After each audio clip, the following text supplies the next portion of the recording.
A black Florida sheriff and the state attorney general are at odds on the issue of arresting immigrants. Attorney General James Oldheimer sent a letter to Broward County Sheriff Gregory following the sheriff's comments about not prioritizing the arrest of immigrants during a commission meeting last week. Check this out. Some of the things that other sheriffs in this state has participated in increasing availability of manpower to execute some of these responsibilities that fall under immigrations, we are not. There has been a submittal of requests. The governor wanted to see all sheriffs participate in this one program, 287G, which was related to the inmate processing components, and we've always been in compliance with that. Then there was a pivot point to have deputies participate in 287G task force, whereas now it's the law enforcement apparatus that is out in the field and increasing the operational tempo for customs, meaning 20 deputies are assigned, let's say in Sarasota, to this particular task force. And those deputies are now basically operating under the will or so the partnership of immigration. I've dedicated the 2 people that's always been there. I've not increased that. We have other priorities in this community that I'm focused on, and immigration is not one of them.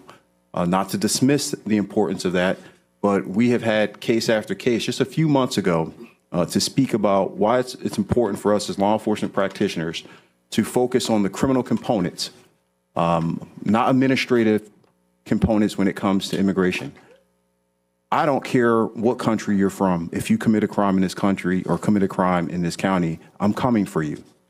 But what I refuse to do is take this notion that we need to be knocking on doors or arresting children or going into daycare centers or restaurants and taking and snatching people off these streets who have been paying taxes and contributing to this society in some positive form, regardless if they're a U.S. citizen or not.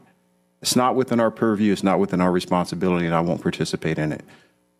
This is something that has alarmed this community repeatedly, and I've been crystal clear, and I have not wavered in my stance in the last 6 years, and I won't. The Youth Miles letter orders Tony to comply with the efforts of the Immigration and Customs Enforcement. Larry, your thoughts? Yeah, Roland, it's a lot going on down here in the state of Florida. And so, a lot of the sheriffs down here are gleefully signed on to get involved in a lot of these ICE raids. And if you see what the sheriff said, what he had to say is completely reasonable.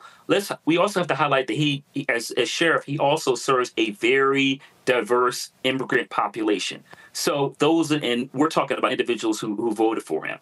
So this back and forth between, the AG, the state AG, and the sheriff is really based on the fact that he is not as gung-ho as some of the other sheriffs down here in the state. But once again, his point is practical. He's saying if you're a criminal, then we'll come after you. But what he's also saying is they're not going to be kicking doors into homes of individuals who haven't committed a crime. Once again, to quote him, that pay taxes. And Roland, this also relates to, he points to education. We're increasingly seeing ICE agents go to public schools, elementary schools in some cases, seeking to talk to young people. So his point is that we're not going to look for law-abiding individuals, and we're certainly not going to be kicking in the door to elementary, middle, high schools to snatch kids out of school. And then, like I said, I use the term black box in terms of the last segment. But he's just saying, what he's saying is practical. If you break the law, I'm coming after you. Otherwise, if you live in a community, you're being productive, I'm not going to bother you. But down here, that is not enough. Once again, I made the point about power. They want a far more, stronger commitment from sheriffs throughout the state to make sure that if you're a child or a woman who has, taken care of small children or a father, that they don't care. If they grab you, that's it. They'll send you to Louisiana or some far country. But the bottom line is what the sheriff said is it's not radical, but in the state of Florida, it is. What we're seeing, Tydick, again, we know in this state, we saw when Ron DeSantis removed 3 state, 3 DAs, if you will, because they said what they were not going to prosecute. This is what these folks do. And I wouldn't be shocked if they try to move on this duly elected black sheriff. Absolutely. And I think even as you just pointed out, sheriffs are elected by the people. They're not appointed by the government. And when communities, especially communities of color, organize and demand that their local law enforcement, protect them rather than tear them apart, as an elected official, I think the sheriff has a duty to listen.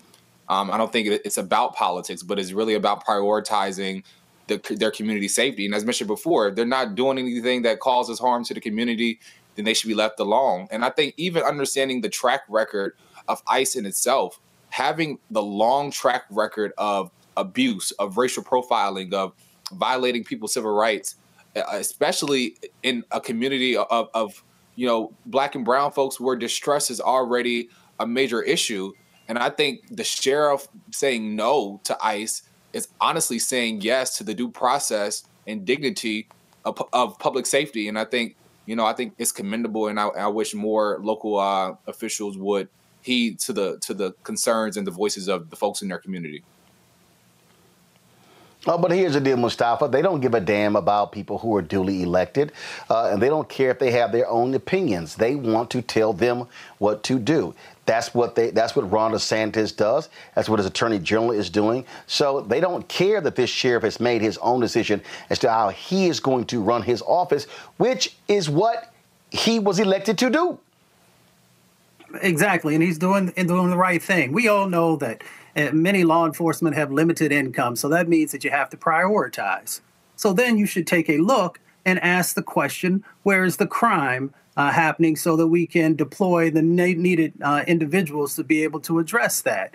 So there are numerous studies that are out there that show that folks who are undocumented do significantly less crime than those who are documented or those who are citizens here in this country. So based upon that premise, which is rooted in fact, then Ron DeSantis should be great. Should be very, very thankful that you have a sheriff who's willing to stand up and say, wherever crime is, I'm going to deal with it, but I'm not going to take resources away from the areas that I'm trying to serve and protect. Hello, I'm Isaac Hayes III, founder and CEO of Fanbase. Listen to what I'm about to tell you. The window to invest in Fanbase is closing. We've raised over $10.6 million of our $17 million goal. That means there's room for less than 6,370 people to invest in Fanbase for the average amount. The minimum to invest in Fanbase right now is $399. That makes you an owner in Fanbase today. Go to startengine.com/fanbase to invest. Why? Because current social apps have taken advantage of users for far too long, with content suppression, shadow banning, harmful racist content, and no real tools for monetization and equity. Fanbase has over 1.4 million users and counting, allowing anyone to reach all their following and monetize their content from day one. Social media is the new TV, and whoever owns the apps that distribute that content have the opportunity to own potential billion-dollar companies. While big platforms with uncertain futures are failing to serve their users, Fanbase is stepping up to fill the gap. Don't wait until it's too late. Invest now, invest for yourself and your future. Go to startengine.com/fanbase and own the next generation of social media.